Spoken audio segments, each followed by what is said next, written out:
Perlukah batas kebebasan media?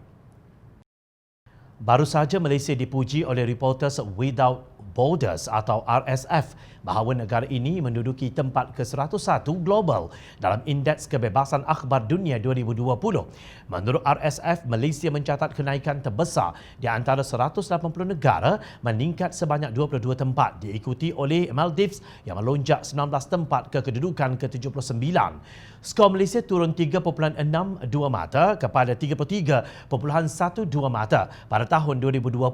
Skor yang lebih rendah menunjukkan kebebasan akhbar yang lebih besar. Norway, Finland, Sweden, Belanda dan Denmark masing-masing mengungguli kedudukan teratas, sementara Korea Utara, Eritrea dan Turkmenistan paling corot. Menurut RSF, kebebasan akhbar mendapat nafas segar di Malaysia setelah kerajaan pimpinan Datuk Seri Najib Razak mengalami kekalahan mengejut dalam pilihan raya umum pada Mei 2018. Wartawan dan media yang disenarai hitam seperti kartunis Zunar dan laman web berita penyiasatan Sarawak Report telah dapat kembali bekerja tanpa rasa takut akan gangguan. Persekitaran untuk wartawan jauh lebih santai. Penapisan diri telah menurun secara mendadak dan media cetak kini menawarkan sudut pandangan yang lebih lengkap dan seimbang, termasuk sokongan untuk gabungan pemerintah yang baharu dan sokongan untuk gabungan pemerintah lama, menurut laporan itu. Walaupun kerajaan sudah membatalkan Akta Anti Berita Tidak Benar 2018, pihak berkuasa masih memiliki senjata perundangan zalim untuk menindas kebebasan media, iaitu Akta Hasutan 1948, Akta Rasio Rasmi 1972 dan Akta Komunikasi dan Multimedia 1998. Kata RSF, di bawah undang-undang tersebut terdapat kawalan ketat terhadap lesen penerbitan dan wartawan dapat dijatuhi hukuman penjara 20 tahun atas tuduhan hasutan. Indeks terbaru ini menunjukkan bahawa 10 tahun ke hadapan akan menjadi penting bagi kewartawanan dengan faktor geopolitik, teknologi, demokrasi, krisis ekonomi serta krisis kepercayaan sebagai faktor penyumbang. Kami memasuki dekad yang menentukan untuk kewartawanan yang terkait dengan krisis yang mempengaruhi masa depannya.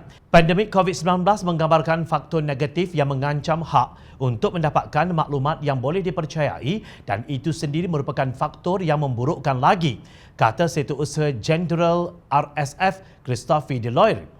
RSF turut mengecam tindakan mahkamah terhadap portal online Malaysia Kini baru-baru ini. Kedudukan Malaysia dalam Indeks Kebebasan Akhbar Dunia yang diterbitkan oleh RSF awal tahun ini meningkat lebih banyak daripada negara lain. Tetapi kami telah menyaksikan lonjakan pelanggaran kebebasan kewartawanan sejak pemerintah koalisi baharu mengambil alih 4 bulan lalu, kata Ketua RSF Asia Pasifik Daniel Bastard. Perlukah penapisan diri dalam penulisan di media sosial? Jawapannya, perlu. Ini kerana setiap penulisan hendaklah disertai dengan tanggungjawab bahawa apa yang ditulis itu berwibawa sebagai benar. Namun didapati kebebasan media yang diberi oleh Kerajaan Pakatan Harapan telah banyak disalahgunakan sehingga fitnah bercambah seperti cendawan selepas hujan.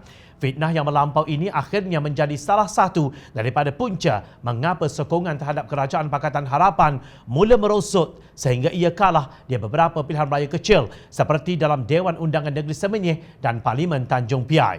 Kerajaan Pakatan Harapan difitnah kononnya mengancam Melayu dan Islam.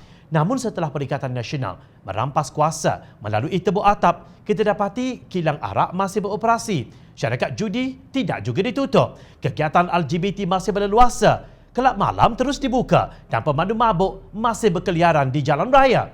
Kita mungkin tidak dapat melaksanakan kebebasan media sebagaimana negara maju di Eropah kerana masalah kebebalan dalam perkongsian maklumat di media sosial. Bagaimanapun, kerajaan harus bertindak secara adil terhadap pengkritik kerana kritikan itu sebahagian daripada amalan demokrasi.